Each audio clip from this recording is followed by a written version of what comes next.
হুকুমের গোলামি করেন, আপনারা যার হুকুমের গোলামি করেন, সেই কারণে আপনার উপরে কত মায়ের অভিশাপ, কত ভাই বোনের অভিশাপ। ভাই আমি আপনাকে হাত জোর করে বলবো, ভাই আপনি আল্লাহর পথে ফিরে আসেন, আপনি আল্লাহর পথে ফিরে আসেন। আল্লাহ ভাই ভুলে যাই না আল্লাহ আছে, ভাই ভুলে যাই না উপরে আল্লাহ আছে। আপনি আমি কি করতেছি, উপরে আল্লাহ দেখতেছে। আজকে আমি উপরে আল্লাহর কাছে দুইটা জিনিস চাইবো। স্ক্রিনে যে ভিডিওগুলো দেখতেছেন, এই ধরনের ভিডিও দেখতে দেখতে নিজের মাধ্যমে যে মানসিকতাটা আছে ওইগুলো হারাই ফেলতেছি।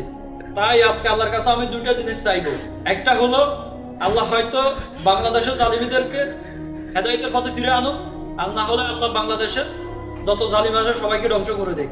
তাই পুলিশ ভাইদেরকে বলবো, ভাই সাধারণ 10,000 20,000 টাকার চাকরির জন্য আপনি এইভাবে গণহত্যা করবেন না। ভাই আপনিও তো কারো মায়ের ছেলে, আপনিও তো কারো ভাই। ভাই আল্লাহর পথে ফিরে আসুন, আল্লাহকে ভয় করুন। ভাই উপরে আল্লাহ আছে, জমিনে আপনি যত অন্যায় করেন ভাই, দেশের মানুষ আপনাকে তৃতীয়বার সুযোগ দিতে পারে, কিন্তু আল্লাহর কাছে তৃতীয়বার সুযোগ থাকবে না। তাই ভাই তওবা করুন, ফেলে দিন হাত থেকে বন্দুক, ফেলে দিন হাত থেকে লাঠি, ফেলে দিন হাত থেকে অস্ত্র। এইসব কিছু ছেড়ে দিয়ে আল্লাহর পথে আসেন, তওবা করেন, আল্লাহর কাছে সিজদাতে পড়েন। ইনশাআল্লাহ এটার ফল আল্লাহ আপনাকে দুনিয়াতেও দিবে এবং কি আখিরাতেও দিবে। ইনশাআল্লাহ আপনি যদি তওবা করে আল্লাহর পথে ফিরে আসেন, আল্লাহ আপনাকে দুনিয়াতেও ভালো কিছু দিবেন, আখিরাতেও ভালো কিছু দিবেন। আপনি ফিরে আসেন ভাই, আপনি ফিরে আসেন, আপনি ফিরে আসেন ভাই।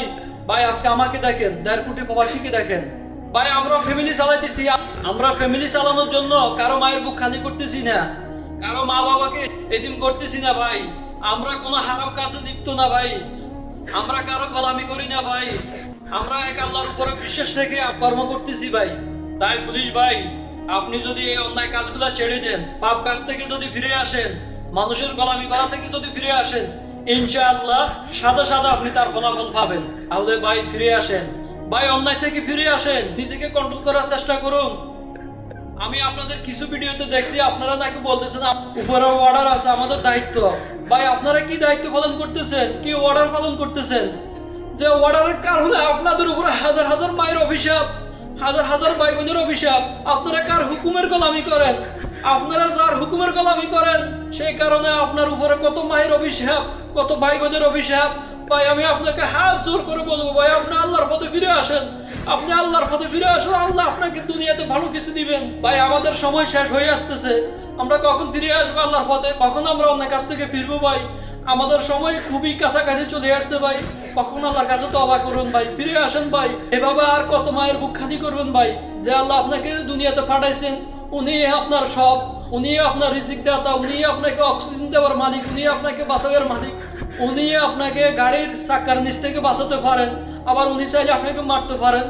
কিন্তু ভাই ভুলে যায় না আল্লাহ আছে, ভাই ভুলে যায় না উপরে আল্লাহ আছে। ভাই আল্লাহকে স্মরণ করুন, ভাই উপরের আল্লাহ আছে, আপনি আমি কি করতেছি উপরে আল্লাহ দেখতেছে। এটা একবার ভাবেন, এটা একবার ভাবেন ভাই। ফিরে আসেন আল্লাহর পথে ভাই, আল্লাহ ছাড়া আমাদের কেউ নেই ভাই আপন। ভাই আল্লাহ ছাড়া আপনাকে আমাকে জালিমের কাছ থেকে বাঁচাইতে পারেন, জাহান্নামের আগুন থেকে বাঁচাইতে পারেন, কবর আযাব থেকে বাঁচাইতে পারেন। উনার কাছে সব ক্ষমতা ভাই, উনার কাছে সব ক্ষমতা। দুনিয়ার কারো কাছে কোনো ক্ষমতা নাই ভাই, কারো ক্ষমতা নাই ভাই। দুনিয়ার মানুষের কাছে ক্ষমতা আছে মানুষের হত্যা করা, মানুষের উপরে জুলুম করা, মানুষের উপরে অন্যায় করা, মানুষের হক কেড়ে নেওয়া, মানুষের অধিকার কেড়ে নেওয়া। ভাই আল্লাহর পথে ফিরে আসেন, ভাই আল্লাহর কাছে তওবা করেন। ভাই আমি দুনিয়ার কারো কারো বিশ্বাস করি না আল্লাহ ছাড়া। ভাই আমারও উনি খাওয়াইতেছেন, আমি আল্লাহর গুনাহগার বান্দা। ভাই আমি আল্লাহর গুনাহগার বান্দার জন্য আল্লাহ আমাকে খাওয়াইতেছেন ভাই। ভাই আল্লাহ কারো করে নিরাশ করবেন না ভাই, আপনি এখনো ভালো হওয়ার সুযোগ আছে ভাই, আল্লাহ আপনাকে সুযোগ দিয়েছে ভাই, আল্লাহ আপনাকে সুযোগ দিয়েছে। ফিরে আসেন ভাই আল্লাহর পথে, ভাই আল্লাহর পথে ফিরে আসেন ভাই, আল্লাহ আপনাকে এখনো ফিরার জন্য সুযোগ দিয়েছেন ভাই। যখন সময় থাকবে না তখন ফিরার চেষ্টা করবেন, তখন ফিরতে পারবেন না। আপনাদের কাছে অনুরোধ ভাই আমার, ভাই মানুষের গোলামি ছেড়ে দেন, আল্লাহর গোলামি করেন। উনি আপনার ফ্যামিলিকে হেফাজত করবে, উনি আপনার ছেলে সন্তানকে খাওয়াবে। আল্লাহ আমাদের প্রত্যেককে ধৈর্য ধরার মতো তৌফিক দান করুন, সবর করার মতো তৌফিক দান করুন।